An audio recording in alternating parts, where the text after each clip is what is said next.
മുതലാളി ഡോക്ടർ വന്നു. Good morning. Good morning. Doctor Suresh,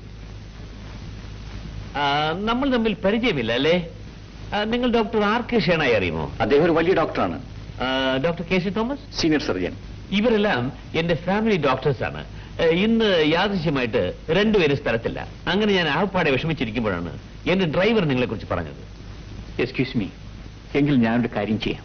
എന്താണ്? എന്റെ പരിചയത്തുള്ള ഏതെങ്കിലും ഒരു വലിയ ഡോക്ടറെ ഞാൻ ഏർപ്പാട് ചെയ്തു തരാം. ഡോക്ടർ എന്നെ തെറ്റിദ്ധരിച്ചു. ഞാൻ ഒരു തുറന്ന പ്രകൃതക്കാരനാണ്. ഒന്നും മറച്ചു വെച്ച് സംസാരിക്കുന്നത് എനിക്കിഷ്ടമല്ല. ഡോക്ടറെ എനിക്ക് പരിചയമില്ലാത്തതുകൊണ്ടാണ് ഞാൻ അങ്ങനെ സംസാരിച്ചത്. എങ്കിലും എന്തോ ഡോക്ടറോട് എനിക്കൊരു പ്രത്യേകത തോന്നുന്നു. എനിക്ക് 2 പെൺമക്കളാണ്. മൂത്തവൾ ശ്രീദേവി, ഇളയവൾ ഗീത. ചേച്ചി രാവിലെ ബാഡ്മിന്റൺ കളിച്ചോണ്ടിരുന്നപ്പോ തലയിറങ്ങി വീണു. കേട്ടോ, രാവിലെ നടന്ന സംഭവമാണ്.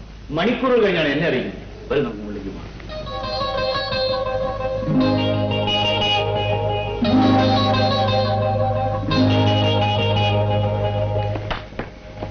ഡോക്ടർ, ഇതാണ് ഡോക്ടർ, എന്റെ മകൾ.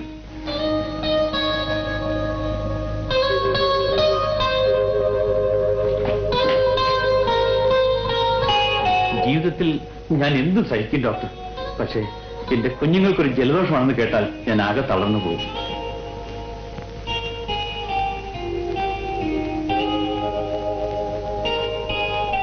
ഒന്നും ഭയപ്പെടാനില്ല. മകൾക്ക് അല്പം ക്ഷീണം മാത്രമേ ഉള്ളൂ. ഞാൻ ഒരു ഇഞ്ചക്ഷൻ കൊടുക്കാം. ഇഞ്ചക്ഷൻ വേണ്ട ഡോക്ടർ, അവൾക്ക് വേദന എടുക്കും. ഇപ്പൊ മറ്റെന്തെങ്കിലും മരുന്ന് കൊടുത്താൽ മതി. അച്ഛാ,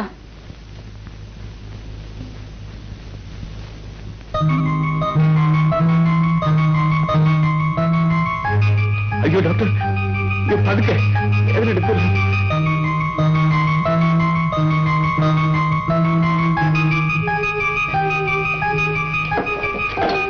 ഞാനൊരു മരുന്ന് എഴുതി തരാം, അത് വാങ്ങിക്കൊടുത്തേച്ചാൽ മതി. ഡോക്ടർ, എന്റെ മകളുടെ അസുഖം ഒരു നിമിഷം കൊണ്ട് മാറ്റാൻ കഴിവുള്ള എന്തെങ്കിലും മരുന്നുണ്ടോ? 1,00,000 രൂപയിലും ഞാൻ മേടിക്കാം. അതിന്റെ ഒന്നും ആവശ്യമില്ല. ഇതാ, ഇനി ചേച്ചി സുഖമായിട്ട് ഉറങ്ങിക്കൊള്ളും. പക്ഷെ ആരും ശല്യപ്പെടുത്തരുത്.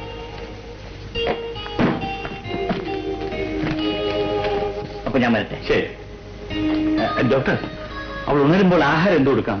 ബോൺവിറ്റായോ ഹോർലിക്സോ? പൊടിയരി ഉണ്ടെങ്കിൽ അല്പം കഞ്ഞി വെച്ച് കൊടുത്താൽ മതി.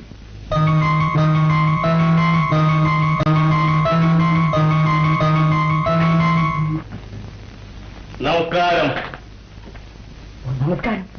കഴിഞ്ഞ 10 വർഷക്കാലമായി ഈ നിയോജക മണ്ഡലത്തിലെ മനസ്സിലായി എപ്പോഴാ വരുന്നതെന്നും എപ്പോഴാ പോകുന്നതെന്നും തെരഞ്ഞെടുപ്പിന്റെ കാര്യമല്ലയോ? അതതിന്റെ ഒരു പൊതു സ്വഭാവമാണ്.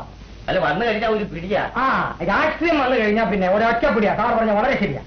മിസ്റ്റർ, ഇത് വയറിന്റെ പ്രശ്നമാണ്. അയ്യോ, വയറിന്റെ പ്രശ്നത്തിലേക്ക് വേണ്ടി രാഷ്ട്രീയത്തിലേക്ക് ഇറങ്ങി തിരിച്ച കാലുമാറ്റക്കാരനെ അവർ MLA ആണ് അങ്ങനെ എനിക്ക് അഭിപ്രായമില്ല. സത്യമായിട്ട് അഭിപ്രായം.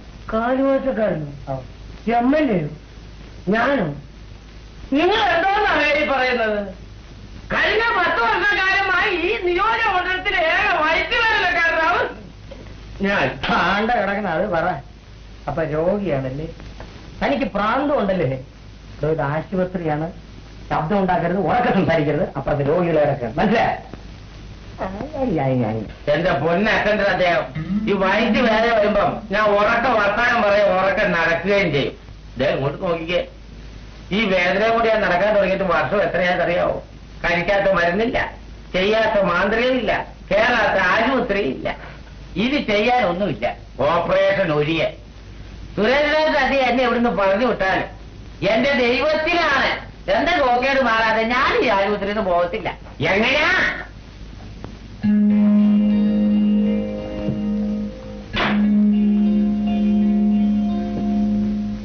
ഡോക്ടർ, 35-ാം നമ്പർ ബെഡിലെ രോഗിയുടെ കേസ് ഷീറ്റ്. ഈ രോഗി ഡോക്ടറെ കാണാൻ പോകും.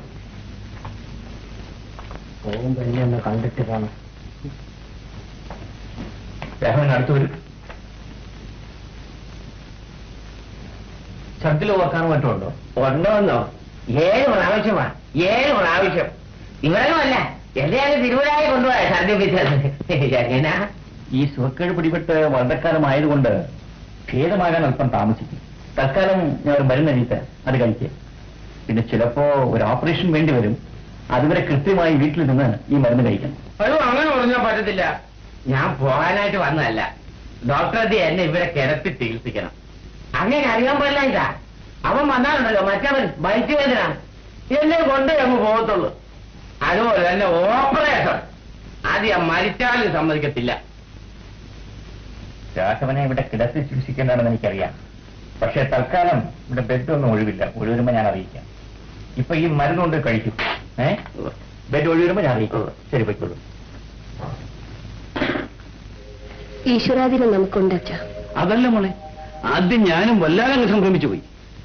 ഡോക്ടർ സുരേഷിനെ കുറിച്ച് എനിക്ക് അത്ര വലിയ വിശ്വാസമൊന്നുമില്ലായിരുന്നു. പിന്നെ ഞാൻ നമ്മുടെ ഡോക്ടർ ആർ.കെ. ഷേണായി ഫോണിൽ കോൺടാക്ട് ചെയ്തു.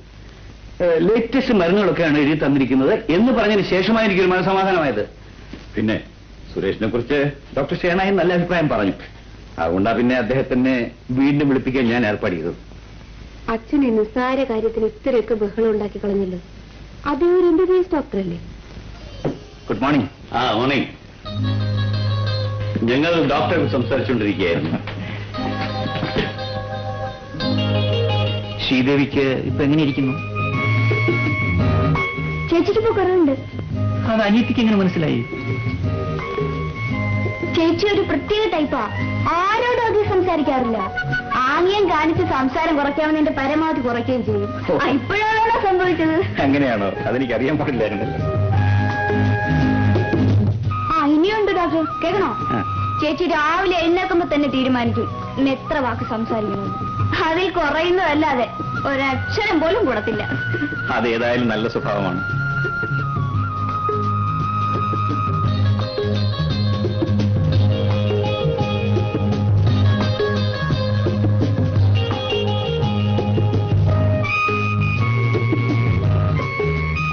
ഇനി ഇഞ്ചക്ഷൻ വേണ്ട, മരുന്ന് കൊടുത്താൽ മതി.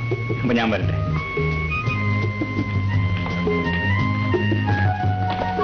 ഡോക്ടർ സുരേഷ്, എക്സ്ക്യൂസ് മീ, ഇതെന്റെ സന്തോഷം. No thanks. എന്തെങ്കിലും വിശേഷമുണ്ടെങ്കിൽ അറിയിക്കണം. ചേച്ചി, പണം കൊടുത്ത് ആരെയും വിലയ്ക്ക് വാങ്ങാമെന്നായിരുന്നല്ലോ അച്ഛന്റെ തത്വശാസ്ത്രം. അതേതായാലും പൊളി. അച്ഛൻ കൊടുത്ത പണം ഡോക്ടർ വാങ്ങിയില്ല.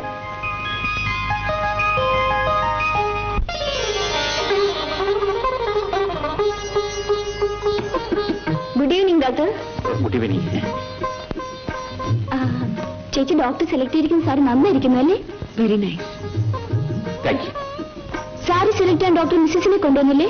മിസ്സിസോ? എനിക്കൊരു അനിയത്തിയുണ്ട്, രാധ. നാളെ അവളുടെ പിറന്നാളാണ്. ഈ സാരി അവൾക്കുള്ള പിറന്നാൾ സമ്മാനമാണ്. ഈ സാരിക്ക് എന്ത് വിലയെന്നാ പറഞ്ഞത്? 650 രൂപ. 650 രൂപയോ? 150 രൂപയ്ക്ക് ഒരു സാരി കാണിച്ചില്ലേ? എനിക്കത് മതി. അത് തന്നെ പാക്ക് ചെയ്തേക്ക്. ഡോക്ടർ, ഈ 650 രൂപയുടെ സാരിയല്ലേ നല്ലത്? വിലയും വളരെ നന്നായിരിക്കുന്നു. ശ്രീദേവിയുടെ ക്ഷീണമൊക്കെ മാറിയോ? ഞാൻ വരട്ടെ.